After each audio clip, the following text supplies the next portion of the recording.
कहानी जो कुछ कहती है। इस कहानी का शीर्षक है जिंदगी का सफर। एक सेठ जी थे जिनका बहुत नाम था, सम्मान था, प्रतिष्ठा थी। उन्हें एक सफर पर जाना था। सेठ जी नैतिक मूल्यों में, मॉरल वैल्यूज में बहुत ज्यादा विश्वास रखते थे और सबको सच की राह पर चलने के लिए कहा करते थे। इस बार उनका सफर लखनऊ से सहारनपुर तक का था। सेठ जी के पास सामान कुछ ज्यादा था। सेठ जी रेलवे स्टेशन पहुंचे और अपने सहयोगियों को कहा कि वो उनका सामान तुलवा लें और जो भी अधिक सामान हो उसकी राशि जमा करा दें।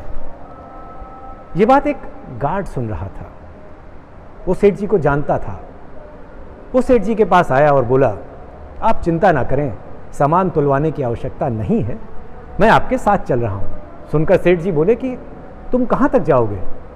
तो गार्ड बोला कि बरेली तक, लेकिन आप चिंता ना करें।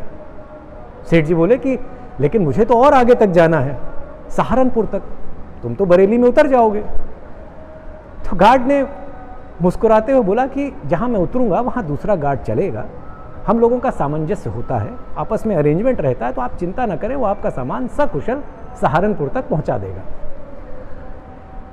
यह सुनकर एक पल के लिए सेठ जी रुके और फिर उस गार्ड की आंखों में आंखें डालकर बोला कि भाई, मेरा ये सफर तो सहारनपुर तक का है, किंतु जिंदगी का सफर तो बहुत लंबा है, वो तो ऊपर वाले के पास जाकर ही खत्म होगा।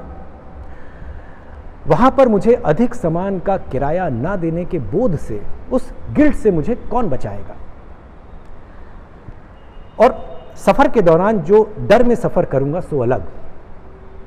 जिंदगी का सफर तो अकेले ही तय करना पड़ता है, उसमें ना तो तुम और ना ही तुम्हारा गार्ड मित्र मेरी मदद कर पाएगा। ये बात सुनकर गार्ड शर्माया और माफी मांगते हुए कहा कि मुझे माफ करें। सेठ जी का सामान उसने तुलवाया और अधिक सामान की राशि जमा कराई। जो सच्चे होते हैं उन्हें कभी डरने की जरूरत नहीं पड़ती। जो गलत करते हैं वही डरते हैं।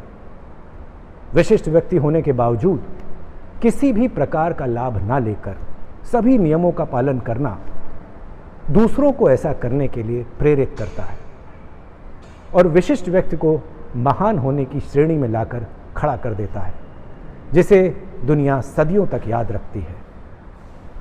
जिंदगी का सफर तो अकेले ही तय करना पड़ता है।